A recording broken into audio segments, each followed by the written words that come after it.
저는 윤이숙이라고 하고요. 그다음 광운대학교 국제학부 교수로 있다가 이제 2월 28일자로 은퇴했습니다. 지금은 이제 명예교수가 되어 있고 앞으로는 어떻게 할지 잘 모르겠습니다만 일단 이제 선배 교수님들의 그 조언을 좀 받아서 노후를 어떻게 준비할지 오늘 좀 생각을 해봐야 될 것 같습니다. 여기 보면 제가 오늘 말씀드릴 게 이제 두 가지인데요. 하나는 지금 뭐 기후위기가 실질적으로 있다라는 건 다 아실 거고, 그 다음에 두 번째로는 기후위기와 더불어서 지금 고령화라는 게 상당히 문제가 되고 있다. 그래서 두 가지가 어떻게 믹스될 것인가 라는 거를 제가 오늘 보려고 합니다. 그래서 첫 번째로 기후위기를 보시면 뭐 2024년도에 이미 그 지구 평균 기온이 산업화 이전 대비 1.5도 상승을 했습니다. 그 작년이고요. 그 다음에 2025년도에는 1.75도 정도 상승을 했는데 제가 그 그래프를 여기다가 말씀드린 것은 이제 IPCC에서 시나리오별로 지구 온도가 어떤 식으로 바뀔 것인가라는 상승 전망을 한 건데 제가 이걸 가져온 이유가 이게 2021년도 자료입니다. IPCC는 뭐 잘 아시다시피 가장 공인된 기후변화에 관한 연구를 정리해서 각각의 그 국가들에게 이제 정책 대안을 제시하는 그런 국제기구인데 여기 보시면 2021년도에 나온 자료를 보면요. 이게 산업화 이전에 그 기후변화를 단기, 중기로 나눠서 제시를 했는데 이 단기라는 건 2010년서부터, 그러니까 2021년서부터 2040년까지고요. 그 다음에 중기라는 건 2040년서부터 2060년까지의 온도 변화를 이렇게 시나리오별로, 예를 들어서 이렇게 파란 쪽은 지금부터 모든 나라가 너무너무 열심히 탄소 배출 저감을 했을 때 어느 정도 지구 평균 기온이 오를 것이다 라는 걸 예측한 겁니다.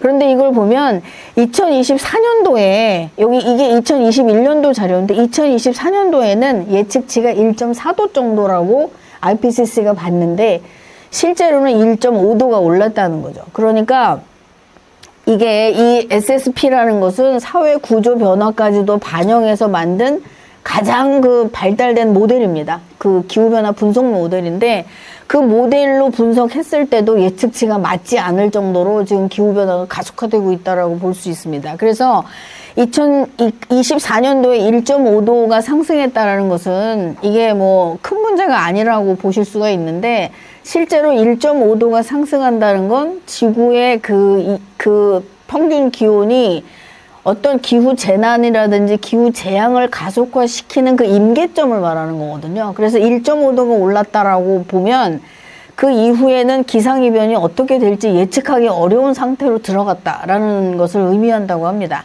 그런데 2025년도에는 이미 1.75도가 상승했기 때문에 지금은 과학자들이 예측한 것보다 훨씬 기후변화가 빠르게 진행되고 있고 따라서 이상 기온 현상이 여러 군데서 발생한다는 거죠. 그래서 뭐 열돔 현상 같은 게, 그러니까 고기압이 계속 그 대기 중에 정치되어 있는 상태를 말하는데 이런 것 때문에 폭염 같은 이상 기온이 많이 발생을 하고 있고요. 극단적인 기상 현상이 나타나고 있는 건 뭐 교수님들도 잘 아십니다. 근데 대표적으로 제가 이 사례를 갖고 온 이유는 뭐 우리나라도 굉장히 더웠습니다만 미국 보스턴 같은 경우는 평균 온도가 6월 달에 18도에서 28도 정도라서 가장 낮에 더웠을 때가 28도.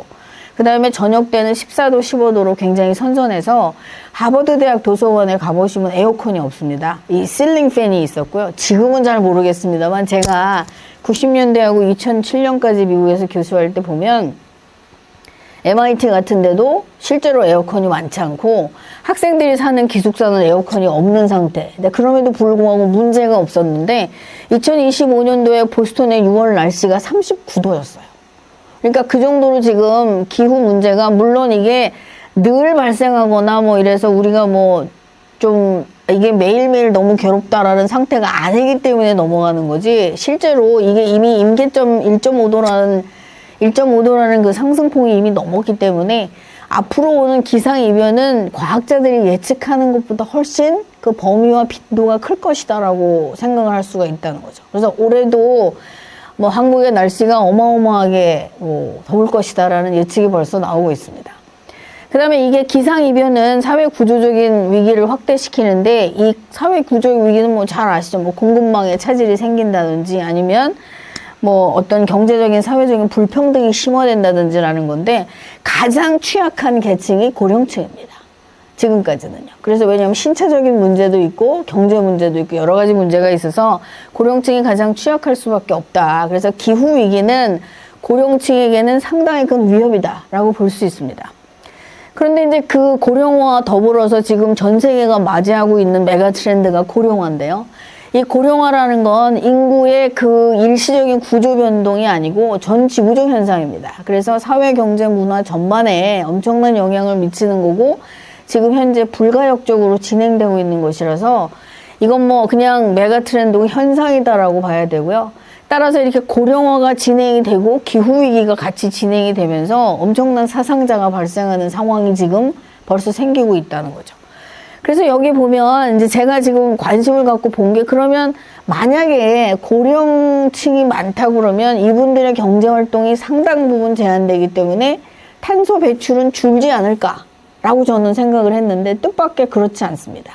그래서 지금 보면 이게 고령화와 탄소 배출이라는 게 구조적인 딜레마를 가지고 오는데요. 왜냐하면 기대 수명이 연장돼서 고령화가 진행이 되는 건 그야말로 인류 문명의 발전이고 진보라고 볼 수 있는데 이것이 결국은 이제 지구의 캐링 캐패시티에 추가적인 부하를 많이 줘가지고 결국은 이제 지금은 기후 위기를 볼 때 우리가 그냥 일반적으로 뭐 기후 위기를 다 같이 뭐 대응하자라고 하는 게 아니라 연령별로 어떤 특별한 정책들이 나올 필요가 있다라는 그런 상황이 됐다는 거죠. 그래서 그걸 위해서는 고령층의 소비 패턴이라든지 주거 형태 또는 고령층의 인식이 기후위기에 어떤 영향을 주는지를 좀 분석을 해서 정책에 이게 반영이 될 필요가 있습니다. 자, 그래서 이거를 보면은 이제 가장 제가 중요하다고 생각하는 게 고령층에 대한 개념적인 재설정이 필요하다는 거죠. 지금까지 고령층은 사회적인 보호 대상, 뭐 무슨 연금을 주면서 뭐 해야 되는 대상, 뭐 지하철을 공짜로 타게 하는 그런 대상 이런 걸로 많이 생각을 했었고 아무것도 하지 않는 집단이라는 생각이 많았었는데 이제는 그게 아니고 이 고령층이 능동적인 행위자가 될 수밖에 없는 상황이 되어 있고 그렇게 돼야지만 기후 문제 같은 것도 해결할 수가 있습니다. 그래서 그린 시니어스라고 해서 친환경 노년이라고 하는데요. 이런 거에 대한 인식이 광범위하게 확산이 되고 국가의 정책에도 반영이 될 필요가 있다라고 저는 그렇게 생각을 했습니다. 그래서 지금까지 제가 여기 정책적 통합이라고 한 것은 지금까지는 뭐 고령화 정책이 따로 있고 기후 정책이 따로 있고 복지 정책이 따로 있고 그랬는데 결국은 이게 저희가 이제 1992년서부터 기후 정책의 가장 기본적인 게 지금 지속가능 발전이라고 보는 개념인데 이 지속가능 발전에 보면 여러 개의 이행수단, 이행 목표 같은 게 있습니다. 근데 그 이행 목표의 대부분이 실제로는 고령화 정책하고 긴밀하게 연결이 되어 있기 때문에 이것은 뭐 고령화 정책이 뭐 복지 정책이라든지 그 다음에 기후 정책이라든지 그 다음에 기타 여러 가지 경제 사회적인 정책이 통합돼서 나오지 않으면 고령화 시대의 기후 문제를 해결하기가 어렵다라고 그렇게 보는 것이 이제 제가 지금까지 생각하고 있는 겁니다. 그래서 구체적으로 본다면 왜 고령화가 메가 트렌드인지를 숫자로 한번 보시면요. 뭐 고령화라는 건 잘 아시겠지만 특정 사회에서 65세 이상 노령 연구의 비율이 증가하는 사회 현상을 말합니다. 이건 당연히 뭐 출산율과 사망률이 저하하고 기대 수명은 증가하기 때문에 생기는 현상인데요. 보통 저희가 보면 65세 이상 인구가 전체 인구의 7%면 고령화 사회라고 하고 14% 이상이면 고령 사회라고 하고 20% 이상이면 초고령 사회라고 합니다. 근데 지금 전 세계적으로 봤을 때 65세 이상의 인구가 전 세계 인구에서 차지하는 비율이 1960년대에는 4.97%. 즉 사람들이 빨리 일찍 돌아가셨다는 거죠. 출생률은 굉장히 높고요. 그 다음에 2024년도에는 10.3%이기 때문에 전 세계가 이미 고령화 사회고 곧 고령사회로 진입하는 단계에 들어와 있습니다. 그리고 2040년이 되면 14%로 늘어날 것이다 라고 보고 있고요. 그 다음에 지금 현재 OECD가 38개국인데 그 중에서 16개국은 65세 인구가 전체 인구의 20%를 넘는 초고령 사회입니다. 그리고 지금까지 오기에 5개 정도의 국가가 2026년이라든지 2027년도에 초고령 사회로 진입한다는 거죠. 즉 OECD 인구의 대다수가 지금은 65세 이상이다라고 그렇게 보시면 됩니다. 그다음에 여기 보면 인구의 질적 변화는 뭐 교수님들이 누구보다 잘 아실 텐데 중위 연령이 상승하는 거죠. 그래서 선진국의 중위 연령이 2050년대는 29세 청년이 많았었는데 지금은 이제 45세가 중위 연령이다라는 거고, 따라서 생산 가능 인구가 뭐 15세부터 64세까지가 이제 비중이 감소하고 있습니다. 그래서 이게 국가의 잠재 성장률이 하락한다라고 보고 있는데, 이 잠재 성장률이 하락하는 거는 뭐 잘 아시겠습니다만 뭐 생산성이 떨어진다든지 아니면은 뭐 그 부양의 부담이 너무 커지면서 국가의 재정 부담이 늘어나서 적정한 데 투자가 안 된다든지 그런 문제가 있습니다. 그래서 이 문제를 지금 인공지능이 해결할 수 있나, 이런 게 지금 화두로 되어 있지 않습니까? 근데 인공지능은 고령화 사회에서의 대안이다라고 말하는 분도 굉장히 많고요. 어떤 분은 뭐 인구가 많이 줄어든다고 하더라도 우리나라 같은 경우에 그러니까 초저절사 출생률이라고 하더라도 인공지능으로 충분히 경제적인 효과를 거둘 수 있다라고 얘기하시는데 그거 맞죠? 왜냐하면 생산성이 뭐 압도적으로 증가합니다. 근데 문제는 소비 공백이 생긴다는 거예요. 그러면 인공지능 로봇 아틀라스가 만들어낸 그 제품을 누가 소비하는가, 이런 문제가 있기 때문에 결국은 이 생산 인구라든지 이런 비중, 인구 전체의 비중이 감소하고 그 다음에 노령화가 진행된다는 것은 뭐 아무리 뭐 로봇 자동화가 된다고 하더라도 국가의 잠재 성장률이 하락할 수밖에 없는 상황을 만든다라고 볼 수 있습니다. 그래서 여기 뭐 선진국의 중위 연령이 변했다 뭐 이런 건 잘 아실 거고요. 그 다음에 이제 고령이 보면은 이게 지금 중요한 상황인데, 고령층이 얼마만큼 기후위기의 피해를 보는가라는 건데요. 여기 보면 2025년에 허리케인 카트리나 사망자가 1392명이 공식적으로 집계가 됐었는데 75%가 60세 이상이었다라는 거고, 그 다음에 2022년에 스위스에서 여름에 623명이 폭염으로 사망했는데 90% 이상이 65세 이상 고령자였다는 겁니다.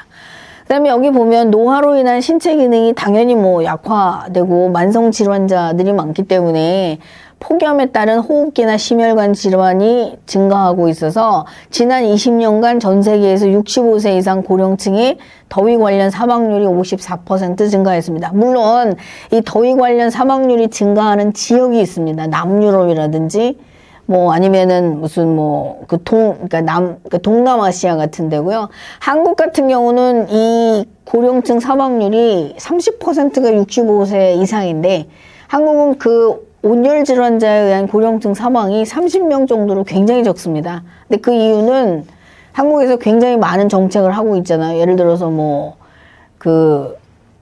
교차로 같은 데서도 이렇게 텐트 같은 걸 쳐서 뭐 폭염을 피하게 한다든지 아니면 버스 정류장 같은데 에어컨을 설치해 준다든지, 이렇게 복지시설을 갖고 있는 나라가 많지 않아서 우리나라 같은 경우는 사망률이 많이 줄었습니다만 다른 나라는 굉장히 증가하고 있다는 거고요.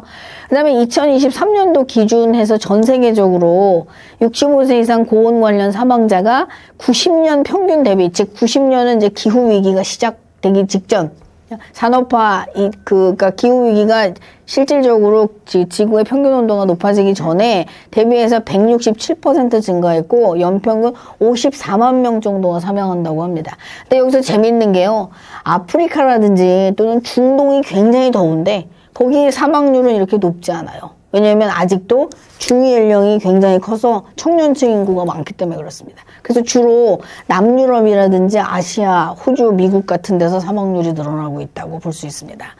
그 다음에 여기 저 통계가 네.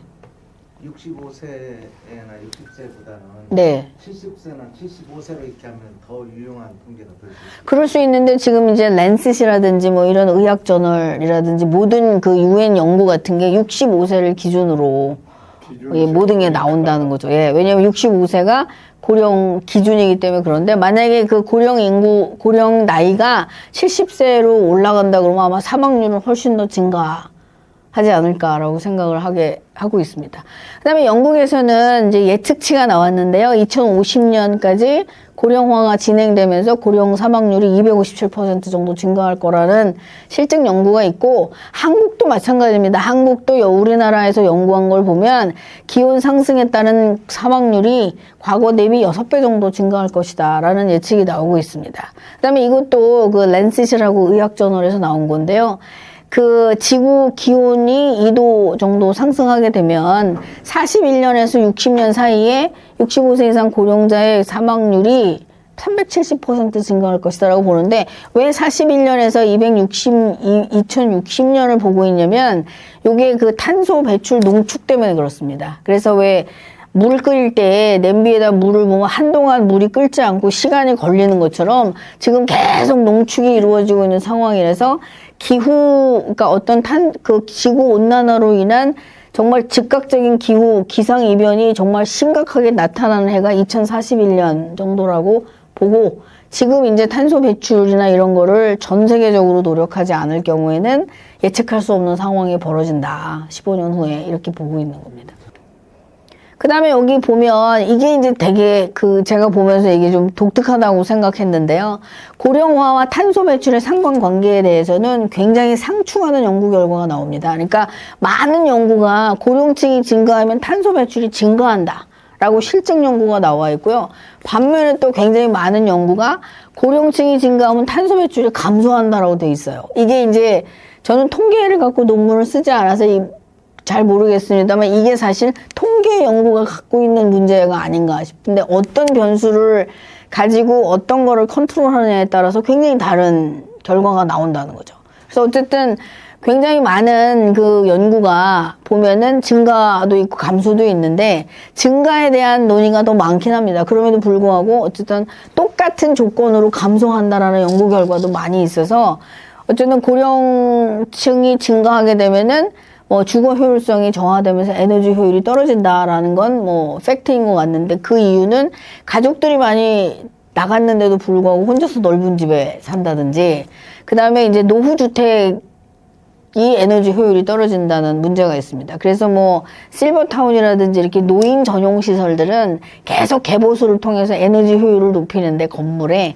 많은 사람들이, 특히 빈곤층 노인이 살고 있는 주택의 에너지 효율은 상당히 떨어지기 때문에 그만큼 전력 에너지 소비가 크다라고 보고 있고요. 그 다음에 생활 패턴이 이제 재택이 장기화되다 보니까 아무래도 냉난방 전력 소비가 증가하고, 그 다음에 65세 이상이 대중교통보다는 자가용을 선호하는 경향이 상당히 많아서 이것도 에너지 소비가 굉장히 크다라고 하는데, 재미있는 게 이거였어요. 소득 수준에 따라서 특히 미국이나 호주 같은 데서는 고학력이나 고령층이 그 공동체 환경 보호 같은 데 별로 관심이 없고, 본인의 어떤 편익을 위해서 상당히 에너지 소비를 많이 한다라는 통계가 나와 있습니다.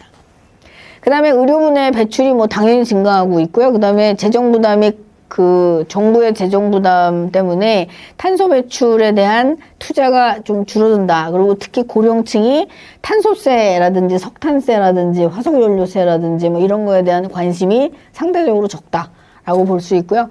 그 다음에 여기 탄소 배출이 감소한다는 것도 있는데, 이거는 당연히 노동시장의 공급이 감소됨으로써 당연히 아무래도 이제 에너지 활용이 줄어든다라고 보고 있고, 그 다음에 어떤 학자들은 얘기할 때 단지 저출산 고령화라는 것만으로도 40% 정도의 탄소 배출이 저감된다고 봅니다. 그래서 이거는 결국은 기술 혁신에 의한 탄소 배출 저감과 결국은 비슷한 결과를 가져온다라는 연구도 있습니다. 그리고 여기 OECD 25개국을 연구한 논문에서는 인구가 65세 이상 인구가 1% 정도 증가하면 탄소 배출량이 1.55% 감소하기 때문에 고령화 될수록 탄소 배출량은 준다라는 연구도 있는데, 우리나라 같은 상황을 보면 꼭 그렇지는 않은 그런 결과를 보여주고 있습니다. 그리고 여기 보면은 이제 부유한 고령층이 아무래도 친환경 제품을 소비하기 때문에 에너지 효율을 누린다 라는 이런 상반된 연구 결과가 나와 있습니다. 그래서 이거는 정말 통계를 하시는 교수님들끼리 정말 모여가지고 본격적으로 같은 변수를 갖고 한번 해보자, 전 세계적으로라고 하지 않으면 이렇게 상반된 결과는 계속해서 나오지 않을까라는 생각이 듭니다.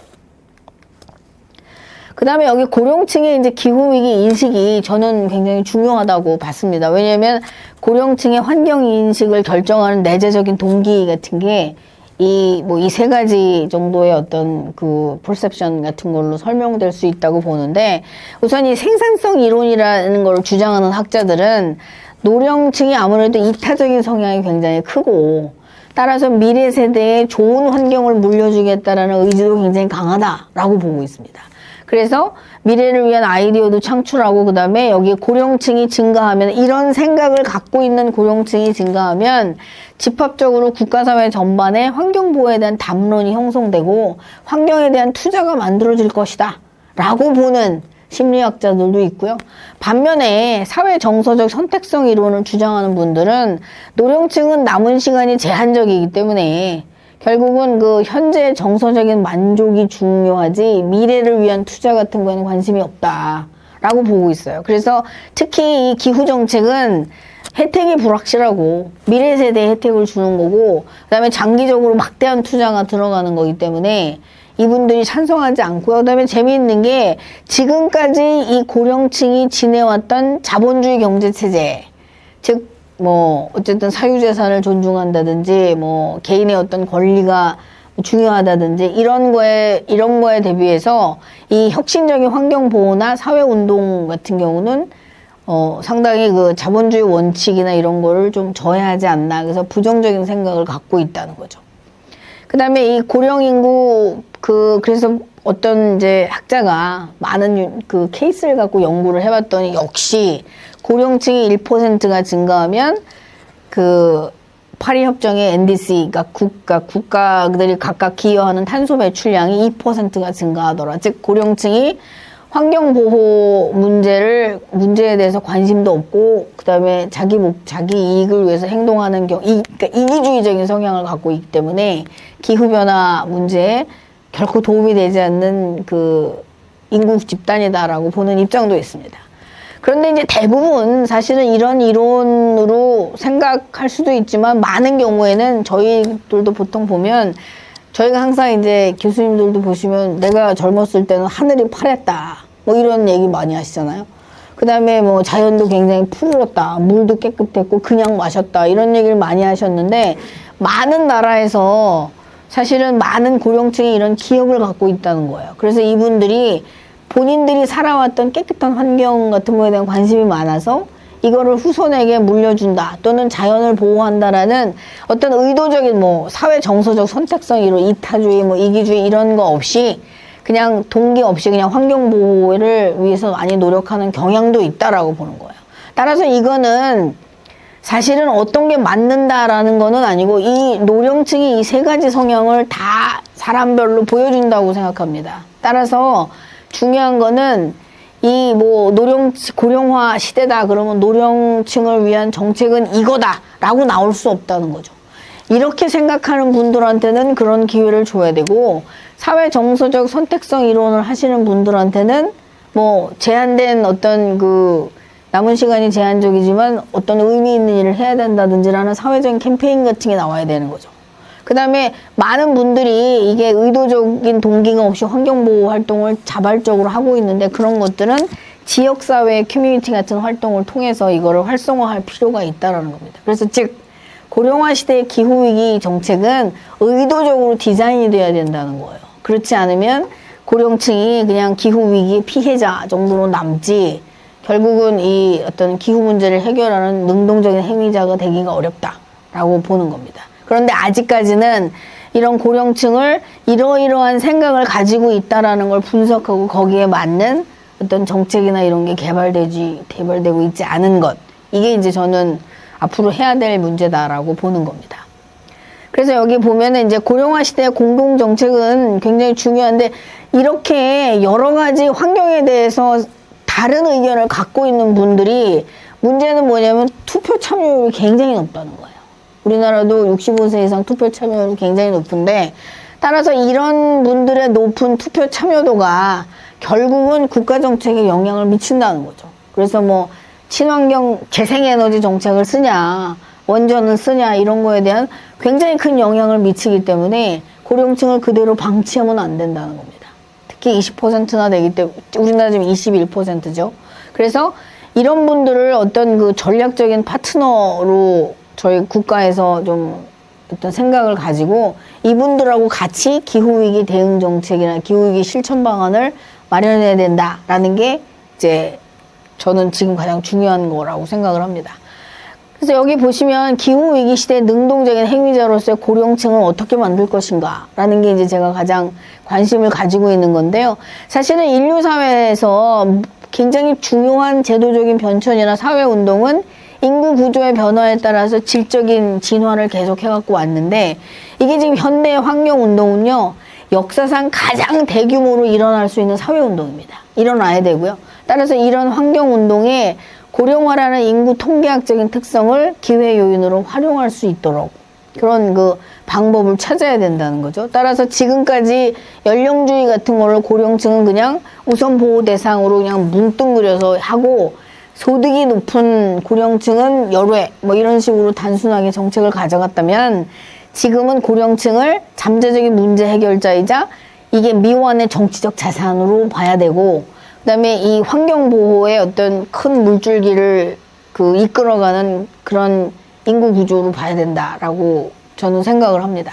그래서 여기 아까도 뭐 말씀 나왔지만 베이비 부모 세대가 상당히 높은 교육 수준이라든지 그다음에 환경에 대한 생각 같은 걸 가지고 있는데 그럼에도 불구하고 이 분들을 그 교육 역량이라든지 사회적인 관심도라든지 그런 거에 대해서 면밀하게 그 분석을 통해서 적정한 그 어떤 활동 영역을 만들어 줬을 때 이분들을 그린 시니어로 전환할 수가 있고 그것이 결국은 이제 능동적으로 기후 문제를 해결할 수 있는 방법이다라고 볼 수 있습니다.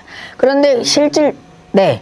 부모가 세계적으로 저렇게 폭이 넘는데요. 네. 46년부터 64년생까지를 베이비 부모라고. 전 세계적으로. 네. 전 세계적으로. 우리나라는 55년부터 안 돼. 베이비 부모가 55년. 저희 나라는 55세부터 베이비 부모, 46년서부터인데요. 네. 2차 대전 종료 2차 세계대전 종료 직후에 이제 그야말로 그 출생률 붐이 일어났을 때 예, 그때부터 전쟁 끝나고 50년대 이후에 네, 예. 근데 우리나라도 46년부터 64년까지를 베이비 부모라고 보통 봅니다. 네. 그래서 이거는 이제 전 세계적인 상황이고 그다음에 이 전 세계적으로 특히 선진국을 중심으로 해서 베이비 부모 세대가 이전 세대하고 굉장히 다른 세대고요. 이후 세대하고도 굉장히 다른데 왜냐하면 지금 여러분 그 지금의 베이비 부모 세대가 가장 부유한 계층이라고 볼 수 있습니다. 그래서 왜 지금 저희 나라도 그러잖아요. 뭐 우리 자식들이 절대 부모와 같은 부를 이룰 수 없다. 뭐 삼성전자 주식 때문에 좀 상황이 다를 수는 있습니다만 어쨌든 지금 그렇기 때문에 이 베이비 부모 세대가 굉장히 충실하게 그 사회적인 운동 같은 데 참여를 해야 된다라고 보는 거죠. 그래서 이들을 오거나이즈 하는 게 굉장히 중요한 이슈가 되고 있고요. 실질적으로 여기 보시면 그 그린 시니어들의 활동 사례가 굉장히 많이 나오는데요.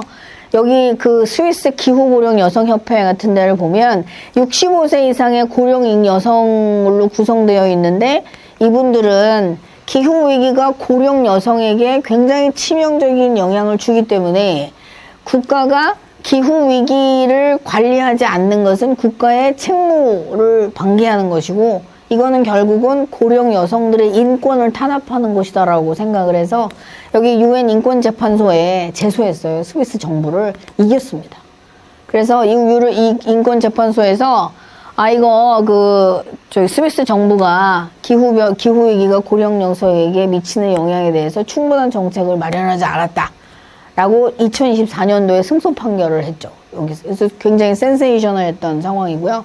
그 다음에 미국의 환경봉사 은퇴자 그룹이라고 있는데 이분들은 이제 코넬 대학이라든지 또는 기타 모든 연구기관하고 중심이 돼서 60세 이상의 고령층을 대상으로 교육과 봉사 프로그램을 해갖고 이분들이 환경 지도사라든지 또는 환경의 주요 행위자로 만들어놓는 그런 역할을 하고 있고요. 그 다음에 여기 노르웨이의 조부모 기후 캠페인이라고 있는데 이분들도 65세 이상입니다. 근데 이분들은 이제 사회적으로 어떤 그 굉장히 전문가 집단이 많이 참여하고 있는데 전문가 출신들이죠. 교수라든지 뭐 변호사 이런 분들이 많이 참석하고 있어서 노르웨이 정부의 기후 정책에 대해서 법적 대응도 합니다. 그래서 예를 들어서 뭐 2016년도에 베링해의 석유 탐사를 노르웨이 정부가 승인했을 때 이것이 결국 미래 세대의 친환경, 그러니까 미래 세대의 깨끗한 환경에서 살 수 있는 권리를 박탈했다고 해서 정부를 제소한 적이 있었어요. 물론 뭐 국내에서는 패소했습니다만 그럼에도 불구하고 굉장히 센세이셔널했다라고 볼 수 있고요. 그 다음에 유럽에서는 뭐 기후를 위한 조부모 연합이라는 게 있었고 미국 10개국의 조부모 기후 캠페인 같은 거를 이렇게 연동하는 연합체입니다. 그 다음에 여기 보면 몬타나 보존 원로들, 네브라스카 원로 기후유산 이런 분들은 사실은 그 지역사회 유지들로 구성되어 있는 환경단체인데요. 그 자연보존이라든지 기후변화 대응을 하고 주정부에 자문하는 그런 역할들을 하고 있고요. 그 다음에 프랑스의 베이비붐 할아버지 같은 분들은 실질적으로 프랑스의 정부에 대응해서 뭐 파리 같은 데서 대규모 환경 시위 같은 걸 조직해서 고령층의 환경 시위가 굉장히 과격화되는 상황을 갖고 있고, 그 다음에 여기 그 미국이나 캐나다에서 활동하는 화난 할머니들 이런 분들은 굉장히 나이 드신 분들인데 실제로 이분들이 작사 작곡을 해갖고요 이제 투어 같은 걸 하십니다. 그래서 화석연료 기업을 풍자한다든지 근데 굉장히 인기 있는 그런 활동을 하고 있고, 일본이 사실은 이제 초고령 사회의 어떤 가장 그 앞서가는 그런 국가인데, 일본은 이 모타이나이라고 이렇게 아끼다라는 일본의 전통 생각이라고 합니다. 그래서 이런 거를 기반으로 해서 지역 사회를 중심으로 고령층이 굉장히 많은 그 환경보호 활동에 직접 참여하고 있다는 거죠. 그 다음에 우간다라든지 또는 인도 같은 데서도 주로 이게 고령 농부라든지 아니면 고령 여성들이 많이 참여하는 환경보호 활동이 전 세계적으로 일어나고 있습니다. 그래서 이런 것들을 보면 이제 환경운동이 과거하고는 이게 지금 이게 사실은 상당히 최근의 현상인데요. 이제는 고령층이 직접 기후변화, 그 기후위기에 적극적으로 나서기 시작했다, 조직화되기 시작했다라고 볼 수 있습니다. 한국은 뭐 아직 60 플러스 기후행동 같은 게 나오긴 하는데 한 6,000명 정도가 참여하고 있습니다. 그럼에도 불구하고 아직은 가시적으로 이렇게 전 세계적인 이목을 끄는 환경활동은 없다. 아직은 없는 것 같습니다. 그 다음에 여기 보면 이제 지속가능 발전을 위한 정책적 과제를 보는데 이게 저는 되게 중요하다고 생각했던 게 이거예요. 고령층이 동질화되어 있다고 보는 그런 지금까지 인식을 좀 벗어나서 고령층이 굉장히 다르고 내적 다양성을 인정해야 된다는 거죠. 따라서 지금 고령층이 인구의 20%가 넘고 고령층이 가지고 있는 재산이라든지 지적인 어떤 수준 같은 게 상당히 높기 때문에 이분들을 주요 행위자로 활용하기 위해서는 이분들에 대한 세부 분석이 필요하고요. 따라서 지금 선진국에서는 고령층의 어떤 태도나 이런 거를 측정하는 도구들이 계속 개발되고 있어요. 뭐 Sustainable 16, Sustainable 18 이래갖고 설문 같은 걸 통해서 고령층은 어떤 조건이 맞을 때 환경보호 운동에 참여하나 이런 거에 대한 연구가 굉장히 많이 있습니다. 그래서 그 다음에 이러한 그 설문지를 통해서 나온 결과를 가지고 심층 통찰을 해서 개인의 동기라든지 또는 뭐 문화적인 차이 같은 걸 파악해서 고령층을 그룹화한 다음에 그들에게 맞는 정책이 개발돼야 될 필요가 있다라는 거죠. 그래서 특히 뭐 베이비 부모 세대 같은 경우는 상당히 많은 자산이나 지적 재산, 지적인 능력 같은 걸 갖고 있기 때문에 환경보호 운동에 굉장히 중요한 행위자가 될 수 있다는 거죠. 근데 재미있는 게 총장년층은 환경 보호에 대한 인식이 굉장히 높아요. 환경은 보호해야 된다라고 얘기하는데 실천을 하지 않습니다. 거기서 괴리가 상당히 큰데 고령층은 뭐 본인들이 뭐 얼마 안 남았는데 굳이 뭐 이런 생각만 벗어난다 그러면 그분들이 갖고 있는 태도와 실천이 상당히 일치되기 때문에 굉장히 커다란 그 주요한 행위자가 될 수 있다는 거죠. 그래서 그런 것들을 개발하는 노력이 필요하다고 볼 수 있습니다. 한국 사회는 조금 다릅니다. 이제 저희가 한국 사회의 기후 문제를 한번 봤는데요. 한국 사회는 사실 이중적인 위기에 처해 있죠. 가장 고령화 속도가 빠르고 탄소 배출도 선진국 쪽에서 굉장히 높습니다. 왜냐하면 아직도 제조업 기반이라 그렇고요. 그 다음에 인구 구조가 25년에 초고령 사회로 진입했고 지금 현재 약 21% 정도가 61세 이상이다라는 통계 결과가 나오고 있고요. 2050년이 되면 그 65세 이상 인구 비율이 40%로 증가할 것이다 라고 명확한 예측이 나오고 있습니다. 그런데 이제 출생률이 거의 반등하고 있지 않기 때문에 아무래도 이제 우리나라 같은 경우는 가장 빠르게 그 인구 고령화가 진행이 되는 나라다라고 볼 수 있는 거죠. 그래서 중위 연령도 2017년도에 이미 42세를 넘었고요. 지금 OECD 평균이 45세인데 우리나라는 46.7세가 되고 2030년이 되면 중위 연령이 50세라고 볼 수 있습니다. 따라서 지금 뭐 그 정년을 연장한다든가 뭐 생산직에 노령 인구를 투입한다든가 이런 거는 그냥 정책의 옵션이 아니고 거의 지금 필수가 되고 있는 상태가 되는 거죠. 그다음에 여기 보면 경제 및 사회 시스템에 가해지는 압박이 굉장히 큰데 뭐 잘 아시겠지만 생산 가능 인구가 불과 2년 전에 3,600만 명이었는데 지금은 이제 고령화가 진행이 되면서 앞으로 뭐 20년 후에는 2,700만 명으로 급감하고 더 급감할 것이다라는 예측도 있습니다. 그래서 지금 문제가 뭐냐면 한국은 이제 미래 경제에 대한 부정적인 인식이 확대되고 있고요. 그 다음에 또 한 가지는 고령화가 진행되는데 온실가스 배출량이 세계 13위 정도가 되고 있고 1인당 배출량은 세계 6위입니다. 그래서 OECD 평균의 1.4배 정도가 되고요. 그 다음에 이상기온으로 인한 에너지 소비가 급증하고 있는데 2025년도에 전력 사용량의 전년 대비 1.9%가 증가했고요. 전력 사용량이 1.9%가 증가하면 새로운 에너지원이 없이 기존의 에너지 믹스를 갖고 생각해 본다면 탄소 배출량이 1.9% 증가했다는 거죠. 따라서 국가에서 재생에너지 같은 거를 뭐 확대한다라고 얘기를 많이 하는데 그럼에도 불구하고 재생에너지에서도 어쨌든 뭐 일정 부분 탄소 배출이 나오거나 아니면 뭐 태양광이라든지 풍력 같은 거는 이게 그 지속성이 없기 때문에 계속해서 뭐 석탄 화력 발전이라든지 천연가스를 쓸 수밖에 없고 그대로 1.9%의 탄소 배출이 나온다는 거예요. 따라서 우리나라가 사실 문재인 정부 때 원전 뭐 없애고 태양광 깔고 뭐 이랬는데 탄소 배출이 상당히 증가한 이유는 뭐 어찌 보면 당연한 겁니다. 왜냐면 태양광 같은 거로는 전남 지역 외에는 다른 지역에 일정한 전기를 공급할 수 없기 때문에 그래서 이제 결국은 이번 정부에서 다시 원전으로 돌아갈 수밖에 없는 이건 뭐 필연적인 거라고 저는 생각하고 있고요. 그 다음에 여기 보면은 이제 지금도 뭐 우리나라에서 뭐 삼성전자 같은 거를 평택이나 뭐 이런 데 두지 않고 새만금에 왜 안 두냐 이런 얘기를 많이 하고 있는데 전남은 사실 많은 지역에 태양광 패널을 깔아가지고 전기가 남습니다.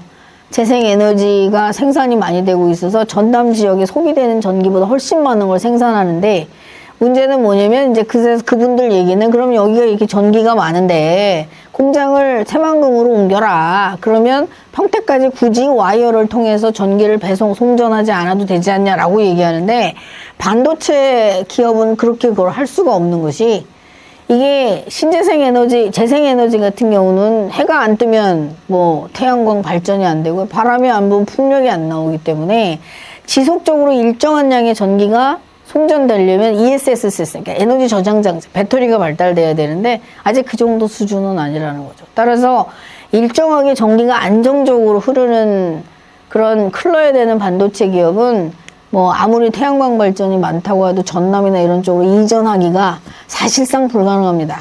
어렵다는 거죠. 그리고 뭐 배터리가 나오지 않으면 어렵고 그 다음에 이제 그렇다고 해서 뭐 대형 원전을 지어서 그걸 송전탑을 통해서 전기를 계속 이렇게 보내는 것도 굉장히 문제가 많기 때문에 두 가지 방법이 나오는 거예요. 하나는 그 송전을 이제 지중화해가지고 뭐 사람들에게 피해를 주지 않는 문제가 있고 이제 두 번째가 SMR인데요.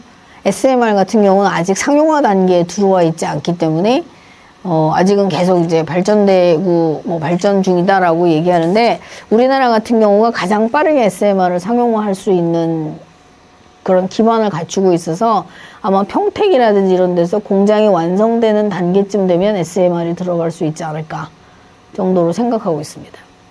그래서 공장 하나당 뭐 SMR 몇 개 이런 식으로 이제 모듈 형식으로 원전이 배치가 된다라는 거죠. 그래서 어쨌든 간에 여기 그 올해도 굉장히 덥다고 하는데 전력 사용량이 늘어나는 것만큼 탄소 배출량은 증가한다. 왜냐면 원전을 새로 짓거나 이러는 게 아니기 때문에 결국은 화력발전소의 가동량을 늘릴 수밖에 없는 상황이 되는 거죠.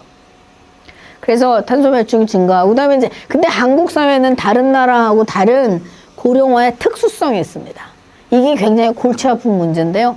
우리나라 고령화의 특수성을 보면요. 빈곤율이 너무 높아요. OECD 노인 빈곤율이 14.2%인데 우리나라는 38.2%입니다. 그래서 굉장히 높아서 이 노인 빈곤율 문제가 사실은 해결되지 않으면 뭐 액티브 시니어라든지 뭐 그린 시니어 같은 거를 뭐 어떤 할 수가 없는데 여기서 재밌는 게 하나 있어요. 우리나라의 노인들이 빈곤율이 높은데 반면에 한국의 고령층의 주택 보급률이 굉장히 높습니다. 다른 나라에 비해서요. 그래서 만약에 우리나라의 고령층이 집을 주택담보대출 같은 걸 해갖고 생활을 하게 되면 우리나라의 노인 빈곤율이 OECD 수준 14%로 떨어집니다. 근데 지금 한국의 고령층이 자기 집을 모기지를 해서 생활비를 쓰는 비율이 1.5%밖에 안 돼요. 자가 노인들의. 그러니까 이런 거에 대한 캠페인이 만들어져야지 무슨 기초연금을 올린다든지 이거는 그야말로 진짜 밑빠진 독에 물 붓기가 되는 거죠. 따라서 지금 1.5%밖에 안 되는 그 주택 사용률을 확실하게 이게 좀 증가시킨다, 많은 혜택이나 이런 걸 또 증가시킨다면 이게 OECD 그 빈곤율 평균 수준으로 내려갈 수가 있는데 집을 가지고 굉장히 빈곤한 생활을 하는 노인들이 많다라는 게 이제 우리나라의 문제가 되고 있고요. 그다음에 두 번째로 우리나라 여기 보는 아무래도 이제 빈곤율이 높다 보니까 노령 근로 비율이 굉장히 높습니다. 그래서 우리나라 지금 일자리가 뭐 몇만 개 늘었다 그러면 대부분 그게 고령층 일자리, 뭐 월 30만 원 이런 일자리가 늘어나는 거지 청년 일자리가 늘어나는 게 아니라서 이게 지금 새로운 문제가 되고 있습니다. 그래서 노령 근로 비율이 OECD는 평균 13%인데 우리나라는 37%라는 거죠. 근데 이것도 주택 문제하고 같이 연동해서 해결하면 노인의 소비 역량이 강화되면 국가 경제도 돌아가는데 그런 쪽의 정책은 안 나오고 엄하게 이제 기초요금을 올리네 마네 뭐 무슨 지하철 패스를 주네 마네 이런 쪽으로 간다는 거죠. 그 다음에 70세 이상 1인 고령 가구가 이게 사실은 이 전 세계적으로 굉장히 특이한 현상이 이제 우리나라에서 빠르게 진행되고 있는 건데 전체 1인 가구가 우리나라의 지금 가구 수의 36% 정도 됩니다. 근데 이 중에 약 20%, 그러니까 19.1%가 70세 이상 1인 고령 가구예요. 근데 문제는 1인 가구가 4인 가구보다 에너지 소비가 3배에서 4배 정도가 높다고 합니다. 따라서 1인 고령 가구가 늘어난다는 건 그만큼 에너지 소비가 늘어난다는 거죠. 따라서 국가의 탄소 배출 저감 정책에 이런 것들이 상당한 복병으로 작용하고 있는 거예요. 그래서 한국에서 그야말로 정말 뭐 획기적으로 뭐 모든 전력이 지금 30%가 원전에서 나오는데 이걸 50%로 늘린다. 뭐 이런 게 아니면 탄소 배출이 줄기가 굉장히 어려운 그런 구조적인 한계를 갖습니다. 물론 제조업 기반의 경제 구조도 문제지만 인구 구조도 우리나라의 탄소 배출이 증가하는 결과로 연동되는 거죠. 그래서 사실 우리나라에서도 고령층이 늘어나면서 탄소 배출이 증가한다, 감소한다 이런 상반된 연구가 있습니다. 전 세계적으로도 연구가 있는데 그럼에도 불구하고 한국 고령화의 특수성 때문에 우리나라는 고령층의 증가가 결국은 탄소 배출량의 완만한 증가로 이루어질 가능성이 되게 많고 결국은 에너지 믹스를 바꾸면서 갈 수밖에 없는 상황이 된다는 거죠. 따라서 이러한 고령층이 갖고 있는 여러 가지 상황을 분석해서 고령층의 친환경적인 태도나 이런 거를 활성화시키지 않으면 계속 에너지 믹스 문제로 갈 수밖에 없고 고비용이 드는 구조가 되는 거예요. 여기 그래서 이제 어쨌든 우리나라 같은 경우는 연령 민감형이 아니라 그 빈곤이나 이런 거를 고려해 갖고 정책이 나와야 된다. 그래서 실제 소득 연계형 환경 지원 체계가 만들어져야 되는데 조금 이제 이게 분위기가 나오고 있습니다. 우리나라 우리 동네 ESG 센터라는 게 이게 지속 가능 발전이 아니고요. 에코 시니어 그룹인데 이런 걸 보면 그 플라스틱 같은 거를 재활용해서 1680명의 노인 일자리 같은 게 만들어졌다라는 거죠. 따라서 우리나라의 환경보호 운동은 일본의 무슨 시니어 클럽 아니면 몬타나 기후 원로 이런 거하고 조금 달리 고령층이 환경보호에 들어갔을 때 이분들의 소득에 영향을 주는 정책이 나와야 돼요. 그래서 한국은 굉장히 특수한, 왜냐면 빈곤율이 너무 높아서 따라서 노인 일자리 같은 거를 이렇게 친환경적인 노인 일자리로 바꿔서 소득도 만들어주고 환경보호도 할 수 있는 그런 지자체 중심의 그런 그 환경보호 정책이 나오지 않으면 기후위기 대응을 하기 어렵다. 뭐 결국은 하려면 결국 막대한 비용을 들여서 에너지원을 바꾸는 수밖에 없는 이런 상황이 되는 거죠. 그다음에 우리나라도 이 60+ 기후운동이 있는데 뭐 국가인권위원회에 국가의 보호 의미를 방기한다 뭐 이렇게 제기한다고 하는데 6천 명 정도만 서명했고 실제로 행동은 안 하기 때문에 예를 들어 스위스의 뭐 기후위기 대응 뭐 고령 여성 협회 이런 것들은 아직 만들어지고 있지 않아서 이게 이제 제가 해야 되는 일이 아닐까 생각하고 있습니다.